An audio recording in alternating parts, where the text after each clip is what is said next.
The ODM Asili or Linda Mwananchi has got the soul of the party. We stand with the spirit of Raila Amolo Odinga. What he stood for, what he fought for.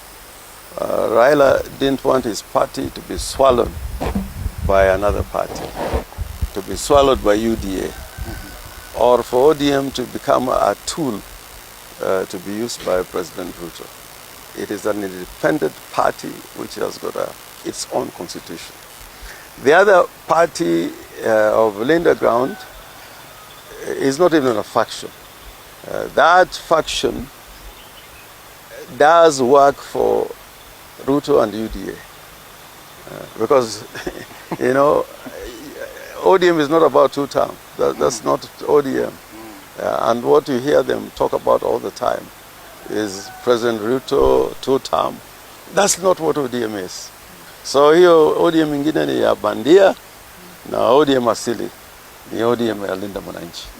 Now I'm sure if Rex Masai was alive, he would associate himself with the ODM Linda Mwananchi, si ile ODM bandia.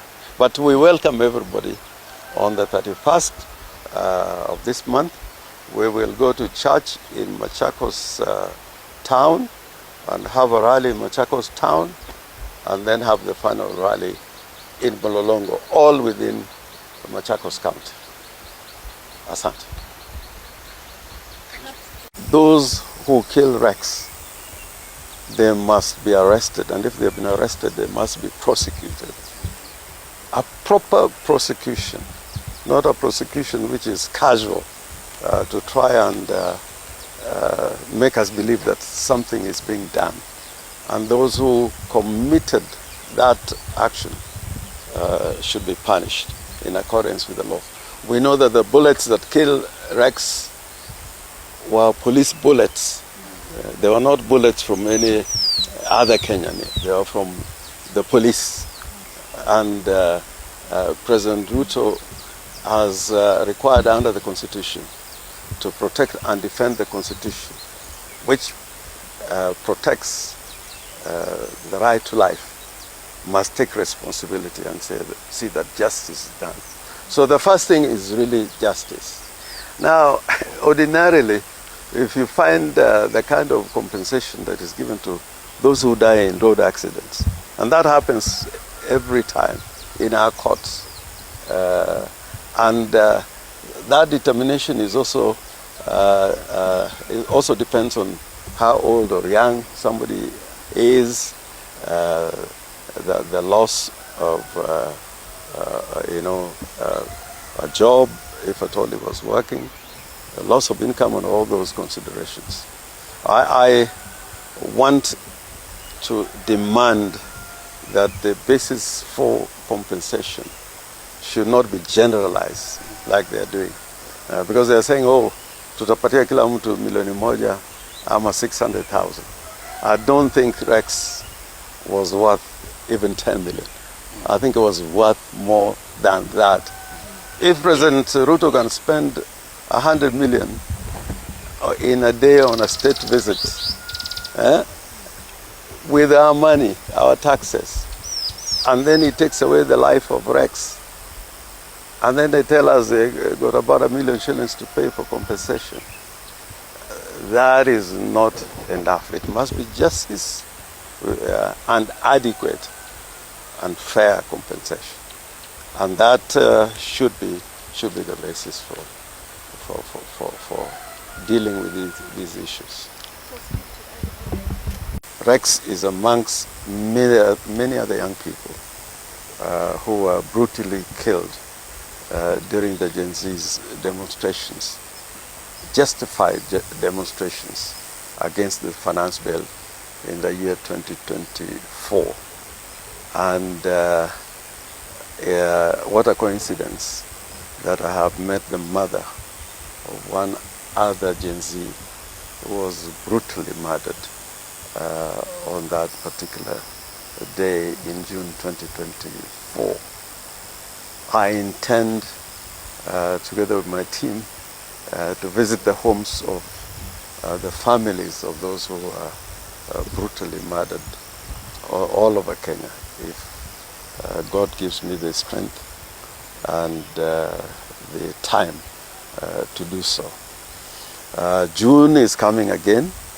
The event of June 25th in the year 2024 was an event of Gen Zs. It was a historic event. It was an event of young people fighting for their rights, standing up for their rights. They staged a demonstration over a number of days that we have never seen in our lives. In my long political life, I participated in protests and demonstrations. I've never seen one as well organized and as effective as the one which took place in 2024. There are those who keep on criticizing us that we are interested in people going for demonstrations. That is not the case, because the history of this nation, from the very, very early days when Harry Thuku participated in a demonstration to where the Central Police Station is today, it was not just a demonstration. It was a display of people getting together and being able to say enough is enough. We want to be free citizens. We want to not to live in chains. We want not to live on our knees, but be able to do what our forefathers who fought so hard that Kenya should become a republic. And for that to happen, we need to be vigilant all the time. And I'm happy the young people in this country are not going to let their guard down. I also want to say that compromises have been made by people in our party. And those compromises are a betrayal of what the party ODM stands for and what Raila Odinga stood for. Raila Odinga, in order to bring peace in 2024 and 2025, he initiated the NADCO report and the 10-point agenda as a basis for bringing peace to our country by dealing with the problems that confront the nation.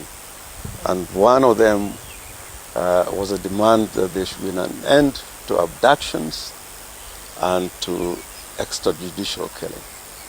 And as I told you earlier, in Busia just yesterday, there was a brutal killing of 2 innocent Kenyans.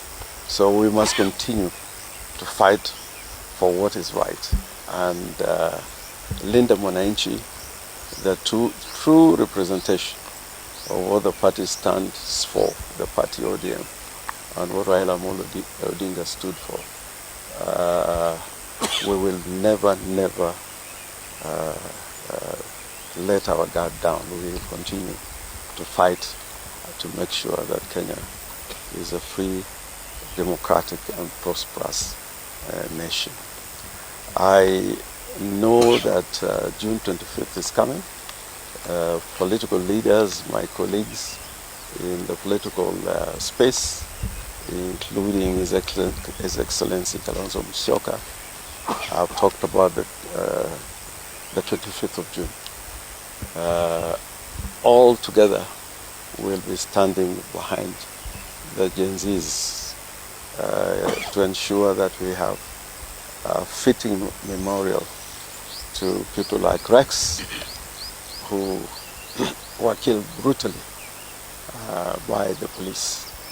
I want to tell Mama Rex and Baba Rex and the community here, be strong, and we shall never forget that you produced a hero for us, and Rex will continue to be a hero in our hearts and minds.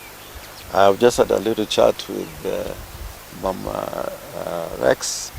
I commit myself that we should build properly the grave of Rex and his father, and